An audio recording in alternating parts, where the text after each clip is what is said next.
Bonjour, bienvenue à Question de croire, un podcast qui aborde la foi et la spiritualité, une question à la fois. Cette semaine, doit-on être loyal à son Église?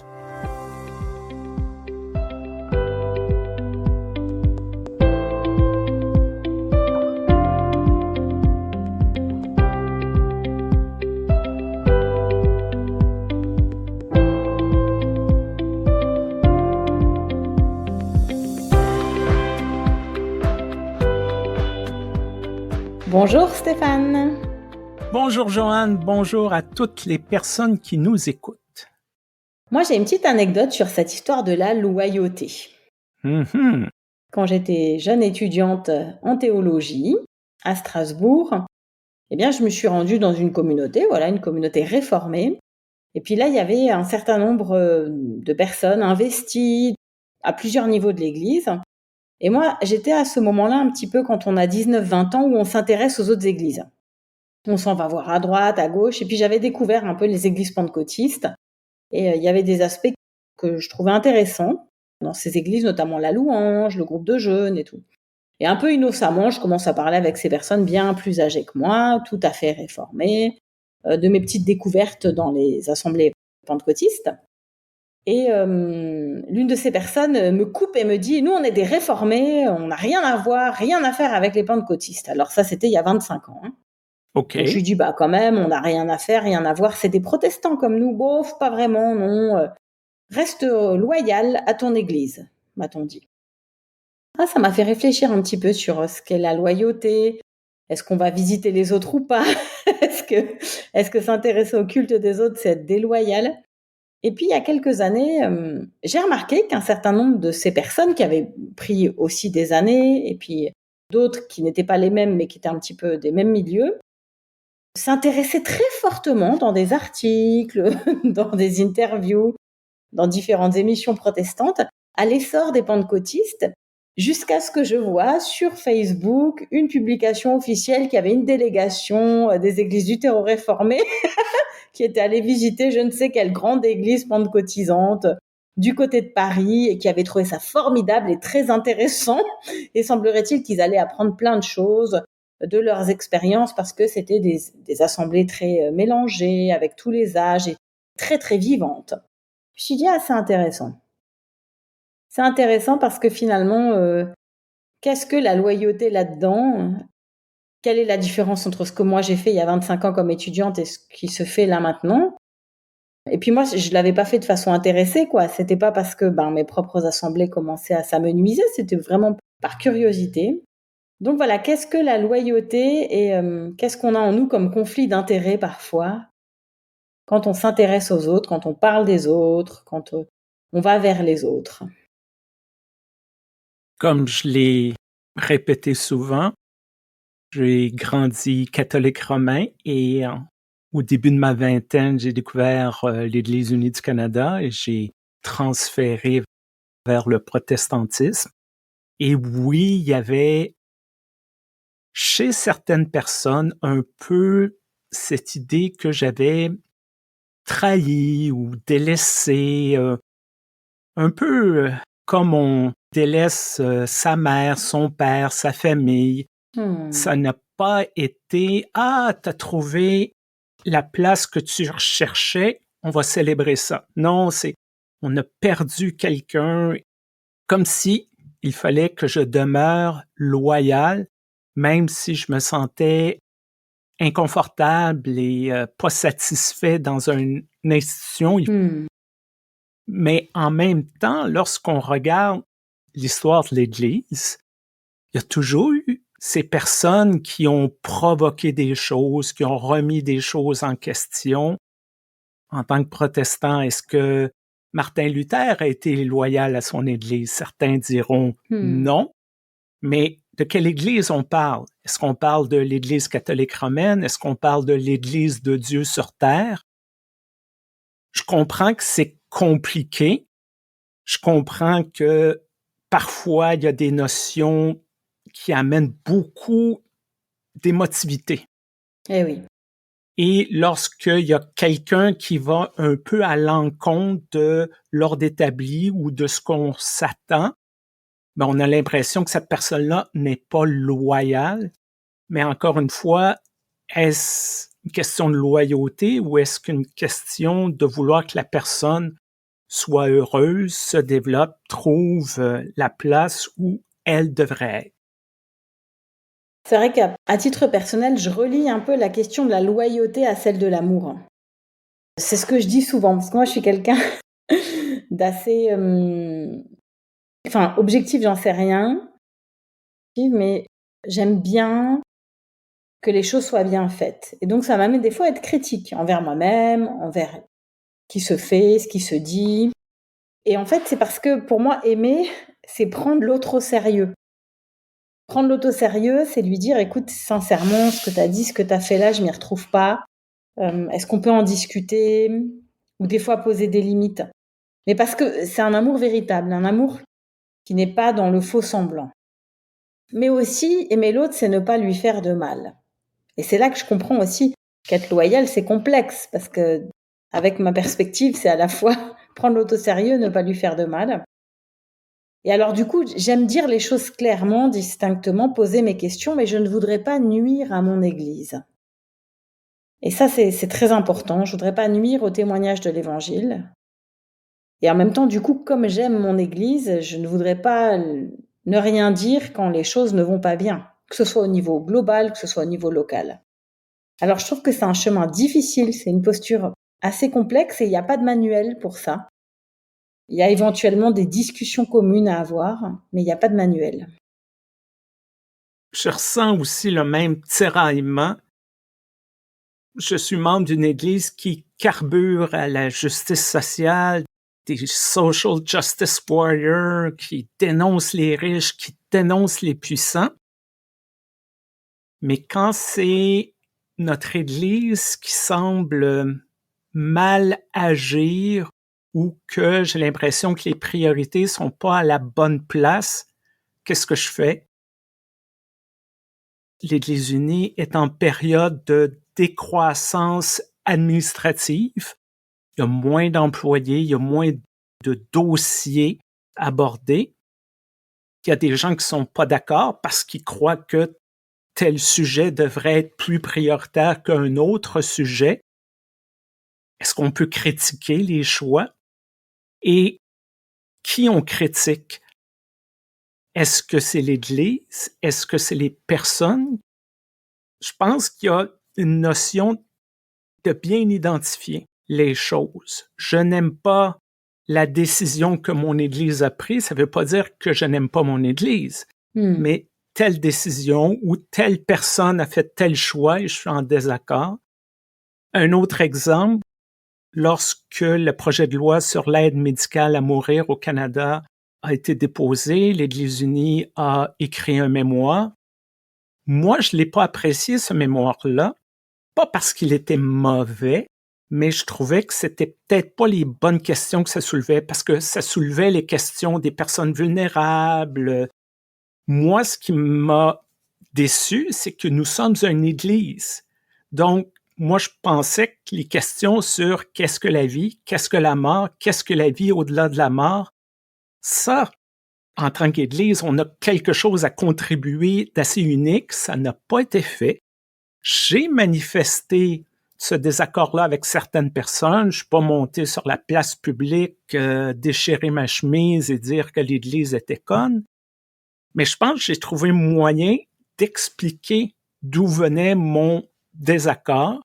Et je pense pas que j'ai manqué de loyauté en disant ça, je pense que vous avez, de mon point de vue, manqué votre cible.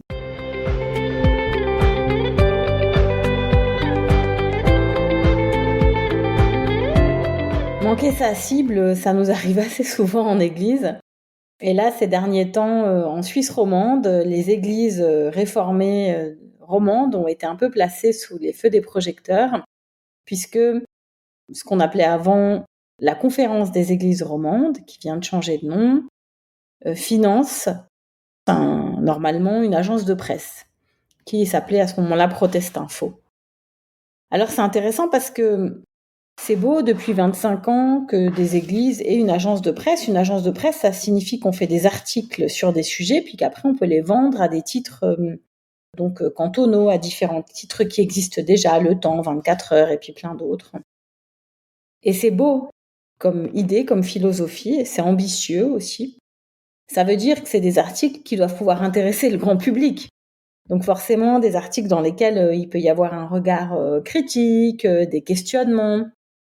Et comment se joue la loyauté envers l'Église dans ces cas-là?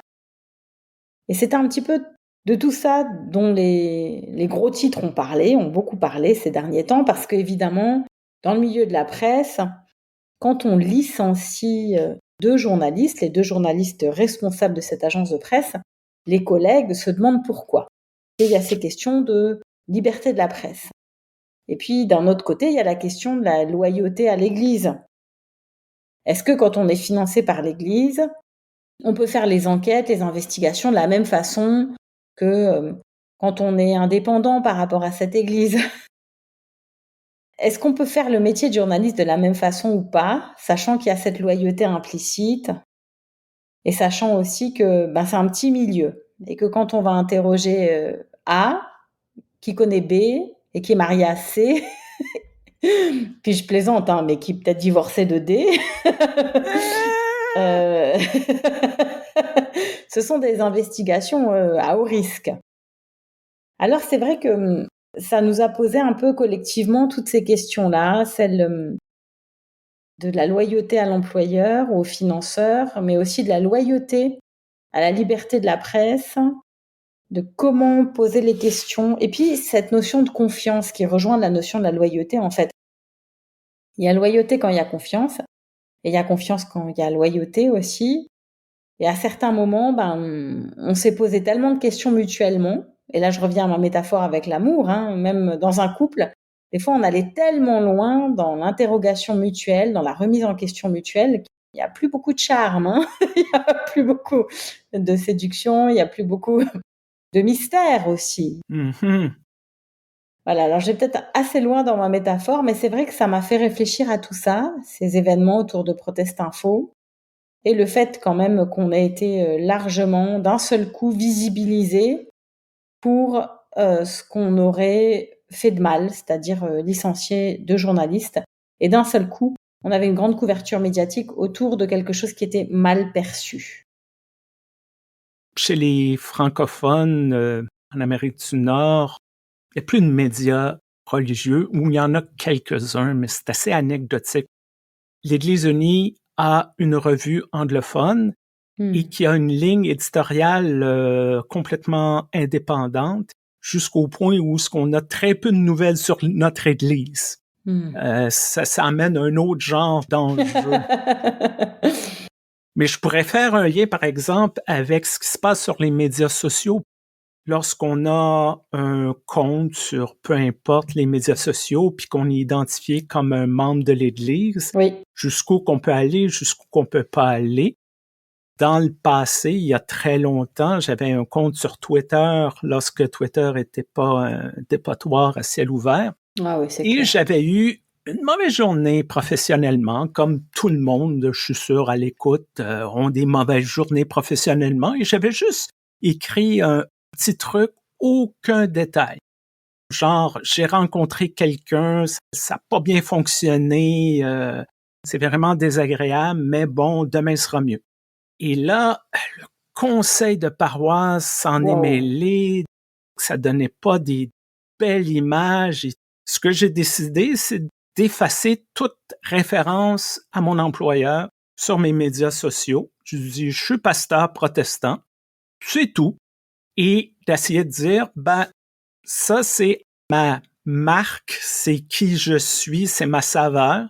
Et vous me payez pas suffisamment pour acheter ça. C'est correct, vous voulez pas être associé, mais je vais pas me censurer. Puis je pensais pas que je dénigrais l'Église. Je parlais de moi, j'ai eu une mauvaise journée, j'ai rencontré quelqu'un, ça n'a pas fonctionné. C'est tout, là. Mais il y a certaines personnes, là, qui acceptent pas la critique, qui ont peur que s'il y a peut-être une critique, les gens vont utiliser ça contre nous au lieu de dire, ben, c'est juste une information. Telle personne a fait telle chose, c'est un fait. Si je commence à dire, par exemple, telle personne, c'est un con, OK, là, il y a autre chose, là. Mais si je donne juste l'information, comme un journaliste peut juste donner de l'information, je pense pas qu'il y ait un problème de loyauté, de mon point de vue. Les réseaux sociaux, c'est complexe parce que si on n'y était pas du tout, ce serait un vrai problème. Si on y est que institutionnellement, ça n'intéresse absolument personne. Moi, je me suis abonnée à la chaîne WhatsApp de l'Église réformée évangélique du canton de Vaud et je regarde ce qui s'y passe. C'est quand même assez intéressant. Par exemple, là, pendant le synode, on avait des petits résumés des échanges. Le compte-rendu, le PV, il sera pas visible avant quelques jours, ce qui est normal. Les secrétaires ont d'autres choses à faire aussi. Donc, c'est sympa parce que tu te tiens un petit peu informé de ce qu'il est possible de communiquer immédiatement. Je sais pas combien on est, mais une fois de temps en temps, il y a quelqu'un qui met un like, c'est beaucoup. C'est-à-dire pour une église qui couvre tout un canton. Donc je me dis, alors que moi je suis une simple pasteur, en plus encore suffragante. Et puis si je mets quelques infos, là j'étais au salon du mariage et tout, j'ai plein de likes. Parce que les gens savent que c'est Joanne qui fait son info, qui vit des trucs, ça fait rigoler les gens, une pasteur qui partage sur les blagues de ses ados à la maison. Tout de suite, c'est plus personnel. Et puis moi, je leur réponds à titre personnel aux gens quand ils posent des questions. Et puis ça permet après plein d'échanges, comme tu le sais très bien, personnels. Et c'est ça souvent qui est sous-estimé finalement. C'est que en surface, on peut avoir l'air un petit peu ricaneur ou un petit peu déloyaux parce qu'on fait des petites remarques sur telle ou telle décision. Mais en fait, on sert énormément, mais dans un aspect qu'on voit pas, un aspect caché, en message personnel, en mail, en suivi de gens. En fait, on est là sur les réseaux sociaux avec qui on est, avec nos aspérités. Les gens se reconnaissent dans ces aspérités et c'est en ça qu'on est loyaux, en fait, au message de Jésus. C'est-à-dire qu'on est nous-mêmes en pleine humanité. Et c'est vrai que c'est pas une communication institutionnelle, c'est une communication avec plus d'aspérité, avec plus de surface, avec des angles morts, avec des fois des trucs contradictoires. Mais ça permet aux gens de se relier à nous et puis de nous écrire et de créer des liens. Et c'est ça un petit peu qui me semble qui échappe souvent à celles et ceux qui viennent nous brancher sur notre présence dans les sur les réseaux sociaux, ou bien dans le podcast, ou bien pour des articles. C'est que les gens sont comme nous et nous sommes comme les gens, et c'est ça qui fait la beauté de cette visibilité en tant que ministre du culte.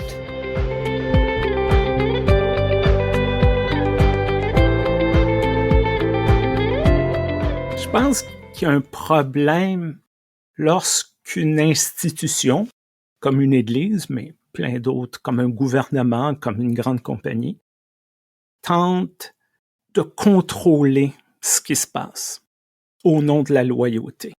Je pense que c'est toujours un mauvais signe. Je pense que c'est un symptôme de quelque chose qui cloche à quelque part.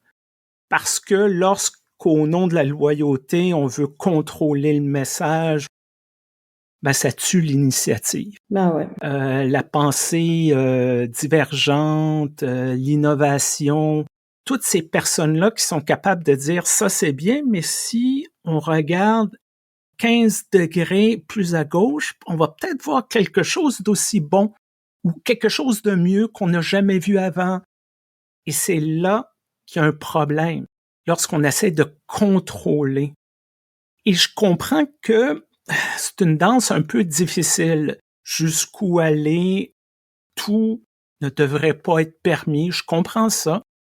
Mais comment trouver le juste équilibre pour que les gens puissent dire ce qu'ils ou elles ou elles pensent, être honnête, suggérer des nouvelles choses, critiquer des choses qui ne devraient pas arriver parce qu'une institution, c'est fait d'êtres humains et ce n'est pas parfait. Je pense que c'est là où le bas blesse.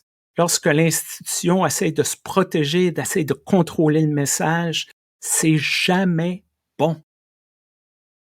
Puis moi, je me dis, ça fait presque la 4e église dans laquelle je sers. J'y réfléchissais parce que quand je travaillais pour la mission, J'avais été finalement, enfin mon salaire et puis un certain nombre de mes droits ou bien de mes références étaient plutôt du côté de l'Église protestante unie de France. C'est marrant quoi, parce que j'ai jamais été agrégée à leur corps pastoral, mais bon, à ce moment-là, ils avaient fait ça pour simplifier un peu l'administratif, ok. Et puis après, j'ai fait mon stage de pasteur, enfin mes différents stages de pasteur dans l'Union des Églises protestantes d'Alsace et de Lorraine, et j'y ai servi aussi bénévolement au sein de l'antenne inclusive, ok. Après, je suis partie comme diacre à Zurich parce que c'est ce que cherchait cette communauté. Ils avaient déjà un pasteur, ils cherchaient une diacre. Donc moi, je me suis faite aux besoins de cette communauté et en plus un tout autre système en milieu germanophone, mais je servais en francophonie. Et puis là, maintenant, je suis dans l'église réformée évangélique du canton de Vaud. Alors, est-ce que j'ai été déloyale à ma paroisse d'origine, qui était la paroisse fondée par Calvin à Strasbourg, mais ensuite vraiment à la confession dans laquelle je me suis sentie à l'aise, c'est-à-dire le luthéranisme alsacien? Est-ce que je suis déloyale à tout ça? Et en fait, non, parce que moi, j'estime que j'ai été loyale à chacune de mes missions dans ces églises. Et en tout premier lieu, j'ai été loyale à ma vocation de servir l'Église du Christ. Moi, j'ai reçu vraiment cet appel à servir l'Église du Christ. J'ai pas reçu un appel à m'installer dans un lieu géographique, ce que je respecte tout à fait et qui est tout à fait possible aussi. J'ai pas reçu un appel d'être que dans une sphère linguistique, la preuve, non. Je suis carrément allée chez les germanophones, attention. Moi, j'ai reçu un appel et c'est à cet appel que je suis loyale. Et comme je suis loyale à cet appel, après, je m'inscris, bien sûr, dans le règlement ecclésiastique, dans ce qu'on attend de moi et ce que je comprends aussi qu'on attend de moi. Et je me dis finalement, moi, j'ai l'impression que sous bien des aspects, Jésus, il a été assez déloyal, il a été très divergent par rapport, bien sûr, aux attentes que pouvait avoir sa mère envers lui, que pouvait avoir la société envers lui. Et puis, bon, bah, en quelque sorte, il a quitté le judaïsme. Alors, il y a des avis un peu divergents ou bien des avis divers sur cette question, quel était son lien au judaïsme. Est-ce qu'il est resté juif tout en étant le Messie, tout en incarnant le Christ? Tout ça, c'est des discussions qui sont en cours que je trouve passionnantes. Moi, je suis pas très forte en christologie, donc j'accepte mes lacunes. Mais je me dis, l'exemple que m'a donné ou que nous a donné Jésus, c'est quelqu'un qui garde une grande liberté intérieure, mais qui est vraiment loyal à ce à quoi il est appelé, c'est-à-dire marcher, aller avec sa petite bande, créer cet esprit de communauté et proposer une autre façon de fonctionner, une façon méga hyper patriarcale, méga hyper coutumière. C'est quelqu'un qui en a pas grand-chose à faire des coutumes et qui propose à chacun de cultiver cette liberté intérieure. Et moi, je suis loyale à ça. Je suis loyale à, voilà, là où est ton cœur, là est ton trésor, cette liberté des enfants de Dieu. Et je trouve que c'est pas toujours facile à expliquer parce que tout un chacun voudrait que nous autres, les ministres, nous soyons facilement lisibles. Voilà, tu es pasteur réformé à tel endroit. Hier, j'étais au salon du mariage. J'y étais pendant 2 jours. Et je disais aux gens, voilà, bonjour, je suis pasteur réformé, patipata. Et puis les gens étaient tout contents. Mais par contre, à chaque fois qu'il y avait des nouveaux bénévoles qui venaient sur le stand, et que je leur disais, voilà, bonjour, je suis pasteur réformé, je m'appelle Joanne, ils me disaient, vous êtes pasteur où? Je dis, bah, je suis pasteur dans le canton de Vaud. Mais où est votre paroisse? Je dis, ah, ma paroisse. Bah, moi, j'ai pas de paroisse. Ah bon? Ben non, je m'occupe, j'ai des mandats à différents endroits, tout le canton de Vaud est ma paroisse. Et je voyais que ça les déstabilisait beaucoup. Et c'est un peu normal, c'est parce que pendant longtemps, les pasteurs étaient plus lisibles que maintenant. Et maintenant, on est probablement, à l'instar de toute la société, un peu plus fragmenté, un peu plus liquide. Et j'espère surtout libre dans notre vocation. Tu touches tellement un bon point dans le sens où on a tendance à imposer notre modèle aux autres. Moi, je considère que la loyauté est ABC. Donc, si tu ne fites pas là-dedans, tu n'es pas loyal. Mais c'est beaucoup plus compliqué que ça. Comme tu as dit, tu étais loyal à ton appel, tu as été loyal à Dieu, tu as été loyal à l'Église universelle. Donc, toi, tu as suivi ce sens-là, mais les gens, parfois, malheureusement, ont de la difficulté à accepter ça. Je veux que tu sois loyal à moi, selon mes règles, selon mes définitions. Il y a toujours de l'interprétation là-dedans.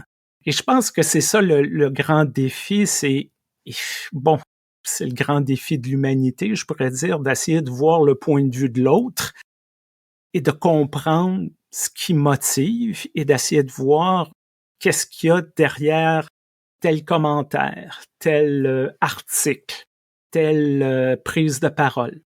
Est-ce que la personne prend la défense des pauvres et des personnes négligées de sa communauté?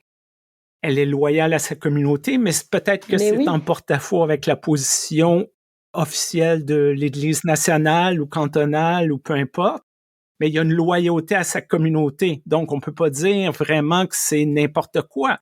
Peut-être qu'on aurait aimé que ce soit différent, mais on peut quand même reconnaître que ces personnes-là ont pris position pour la communauté. Donc, je pense que c'est ça le grand défi.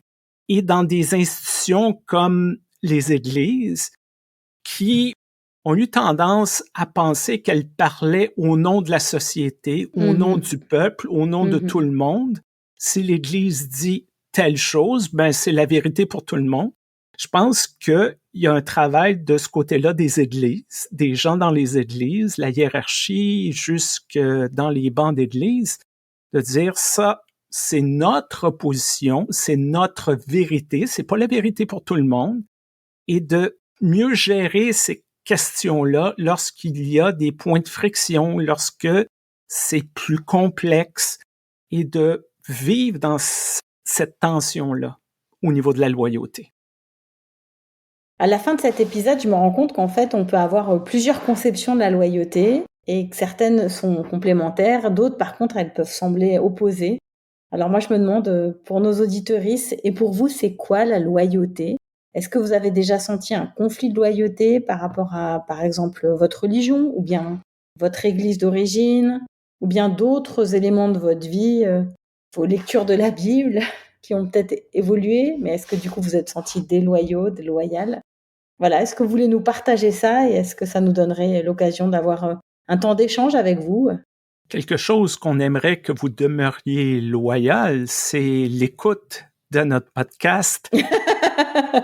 Sérieusement, oui, écrivez-nous. On a des gens qui nous écrivent, qui nous posent des questions, mais aussi qui nous partagent des choses.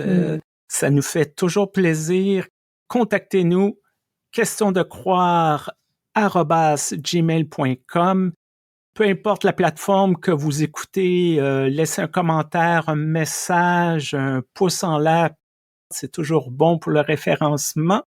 On veut remercier aussi l'Église unie du Canada, qui est notre commanditaire, qui nous permet de diffuser ce podcast sur plusieurs plateformes, et aussi Réforme.net, qui relaie notre podcast.